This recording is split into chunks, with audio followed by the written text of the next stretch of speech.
am a woman who comes from a family of all women, and I hate when y'all make me agree with men. I hate it when men are right. I'm not gonna say they're right, I'm gonna just say they're not wrong. It's good enough, right? Recently, there's a man that I never really wanted to lose in my life, whether we were together romantically or just friends or whatever. I never wanted to lose that man. I lost that man. He described to me the exact way that I made him feel. Like, in this instant, I felt like this. In this instant, I felt like that. And when I tell y'all I cried for 40 days and 40 nights, okay?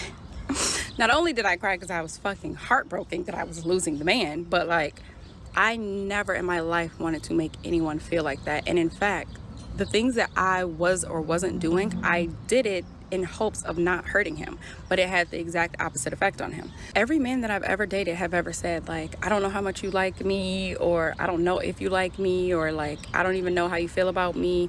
And to me, I was just like, what am I not doing? Like, I don't know, I like you.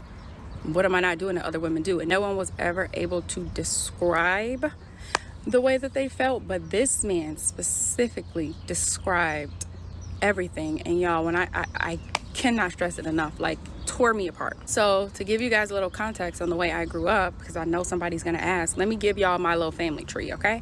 My dad's mom, my grandmother, had 2 children.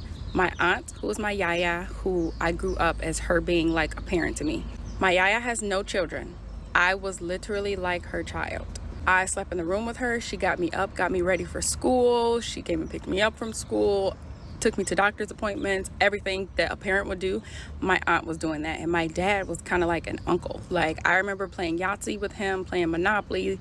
When the car broke down, he walked me to school, stuff like that. But she was like my parent. After 2nd grade, when I stopped going to my grandmother's house through the school year, like my mom and my sister was just driving me to school from where we were, my dad left. My dad moved to Canada, and we didn't really have a relationship. Like, I would call him on his US phone number, and then he would call me later from a restricted number, like whenever he got the missed call. That was pretty much sums up our relationship. I went to visit him one time in Canada. I think I was in high school. I was either in 8th or 9th grade. It was so awkward, y'all. Literally, it was so awkward. I was ready to go. And then he took me to this like apartment complex, this big ass, tall ass apartment complex. He's like, oh, I gotta go pick up something. I was outside for like 45 minutes. Come to find out, that was his actual apartment. When I was there, we were staying in, this is way before Airbnb. We were basically staying in an Airbnb. And how I know it is because when we went in there, it had like furniture and stuff, but it's no personal belongings in this place. Like, it wasn't any photos, it wasn't any clothes, it wasn't anything. It was literally like an Airbnb. So yeah, that sums that up. My dad, he has 2 sons that were 26 and 27 years old when I was born. My dad was 45 when I was born. With all that being said, my brothers weren't really around when I was growing up. Like, yes, they came to visit me, but it was just like a family member visiting. They didn't feel like a part of my immediate family. I don't even think I've ever even been to my brother's house, like either one of my brothers. Like, to this day, if I have gone to their house, I'm too little to remember it. Don't know. So that's my dad's side. My mom's side, my mom's mother, my grandmother, she had my aunt. My aunt has 2 daughters.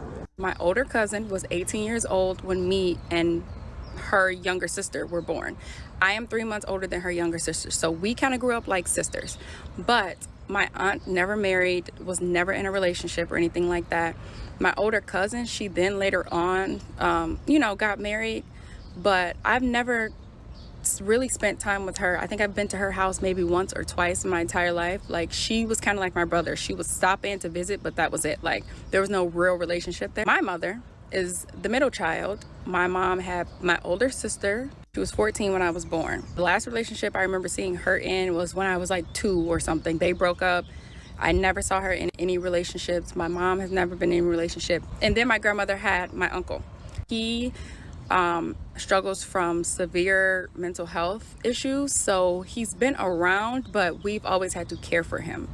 He hasn't been able to be like a functioning family member in the sense of the way you would think an uncle would function in the family. So I say all that to say, that's it. No one has been married. My yaya was married, but they were separated before I was born.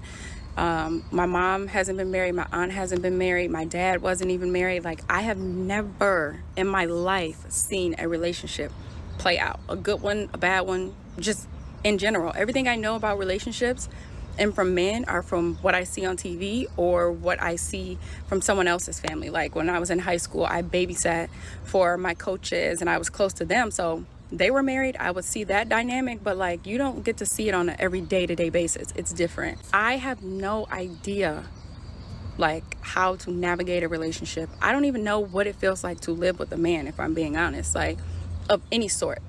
Romantically, platonically, I have no idea how it feels to have a man in your life, you know, in like a position of authority. I've never had it, and it has affected me. And when that man was on that phone describing the way I made him feel, because like I said, men have always told me that, you know, I don't know if you like me, I don't know how you feel for me, I don't know this, I don't know that, but they've never described it. When that man was on that phone describing it, it broke me down so bad, y'all. I was like, I never want to make anyone feel like this. So that's when I really started learning, like, why do all men say this? Like, this is a man that I didn't want to lose. How am I losing this man? Like, what am I not doing? What is going wrong? God damn, it's hot out here. But when I figured it out, my whole point of this whole thing is to say it all stems back to being a woman that was raised around all women, and not just all women. I'm talking strong, opinionated alpha women, all of them, every single one of them. There's not a passive woman in my family, and we're all single. So, yep, do with that information what you will. She started off saying she doesn't want to admit men are right. She said, okay, she can compromise and say they are not wrong. I think when your opponent is right, you should acknowledge it. It shows maturity, but maybe she's just joking, and I would just take it like tongue-in-cheek. But she has a point. She has a good point. When you don't have any experience of men and women working together to make a successful marriage, where do you get that experience from? How do you then put it in your own life? It's almost impossible. She knows her problem now, but the question is, what is she doing to help mitigate the next guy that she will lose? Because there's no guarantee that she won't lose the next one. Because what is she doing differently? If you ask for my own advice, I will ask her to look for those people that she said are married around her that are not her direct family, and hopefully they are very older than her, and go and stay with them. If they are maybe 10 years younger than her or rather older than her, I will say there is a danger there, because I don't know what kind of attitude she might have. She might just maybe while the husband is there dressed in a provocative way, and evil starts brewing in people's heart, because she probably thinks that's a right outfit to wear in a marriage setting.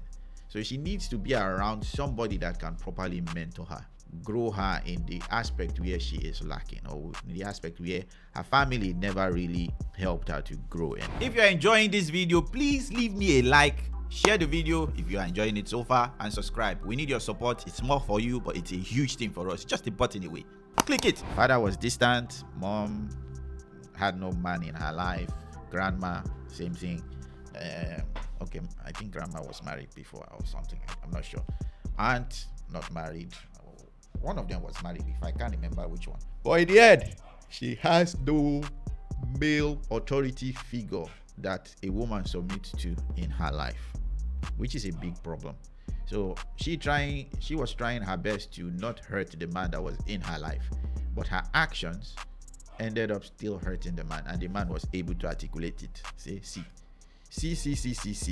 you hurt me, and this is why. So for the first time, a man was able to do that for her, and she was able to reflect. She didn't want to lose this man. This was a man that she wanted, but her life, her tradition, whether she likes it or not, has led her to the woman that she is today. That is to say, if she continues like this, she will end up like her grandma. She will end up like her mom.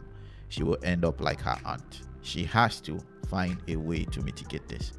And for the young men who are trying to get into marriage, I'm not saying women like her are off the books. They are not.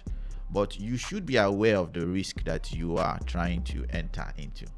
This kind of woman will be a lot of work. That is to say, maybe the first 5 years of your marriage will be hell, or the first 10 years. Then you people find a balance, then it becomes a little smoother. Expecting this woman to have like some traditional virtues, it's like you deceiving yourself. You will suffer. There's no way out of this. You will suffer if you have this woman. Now, It depends. Do you love her enough to get married to her and to stick with her until she gets better?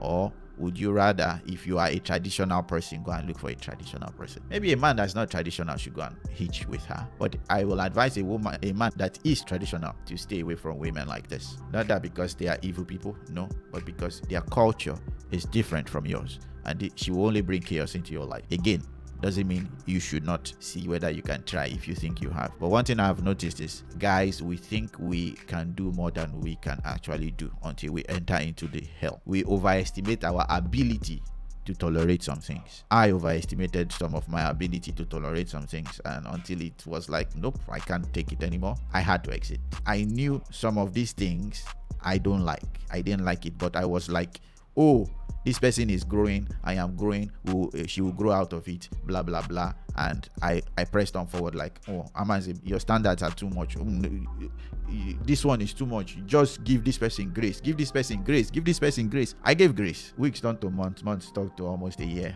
and there was no improvement, there was no growth, there was nothing. So in some cases, don't fight good standards. If they are there for a reason. Don't fight them. Find a lady that meets your good standard. I'm not talking of superficial standard or of she must be of the same tribe or whatever, she must have this body. No, not those superficial one. Or even superficial, I will say education to some extent is superficial. I'm not talking about, oh, she has graduated high school and she's intelligent. No, I'm talking about people who say, oh, she must have masters for me to marry her. Those ones are superficial. Things like, is she in good relations with her father? In her house, do they have a stable household? Are the parents still married? Am I attracted to you? Don't sugarcoat it. Answer it honestly. Do you have virtues of a traditional lady? Do you cook? Do you take care of your household? What's your expectation for gender roles or house chores and all of these things? Do you want to work, or do you want to be a stay-at-home wife that does nothing? Things like that. How do you want to raise your children? Do you want to homeschool or school, private school or public school, whatever the kind of things? All of these questions are important. What is your belief? Oh, you claim you are Christian, but how is that evident in your life? How did you even become Christian? Let me know. So things like that, they are the most important things. I'm just giving things that just keep coming to my head. It's not easy presenting, or rather shooting videos like this and thinking on the fly. That's why I try to write, so that I put my thoughts down. But the main thing is, you have to make sure that all of these good standards, and you don't compromise on them. Maybe you see a lot, then one has comma, a lot of these virtues, and one has comma, and you can see an inclination that, oh, there is hope here. Try and see, okay, let me continue. Give grace in that occasion. But when you see that, oh, this person is actually militant against this good virtue, we cannot work, don't bother. So my sister, please go and find a couple that will mentor you, especially a married woman that will mentor you. You will give the grace to call out your nonsense, because if you don't give somebody like that the grace to call out your nonsense, you will keep making these stupid mistakes. A married woman that is responsible, that is traditional, should be able to say, shut up, don't do things this way, try this. And if you don't give that person that authority to do that, you will still end up where you are. So I like the fact that you are aware, but that awareness has to go from being aware to having action plans now. So I hope this, I don't know whether this video will ever meet you, but regardless, if you ever see this, please try to get mentorship and grow under those people, and hopefully you will get better. I hope this video blesses you. If you are on the same track as this lady, there is hope for you, as long as you are willing to put in the work. Until next time, I'll see you guys and gals later. Like, share, subscribe, and leave a comment down below. I'll see you later. Bye bye.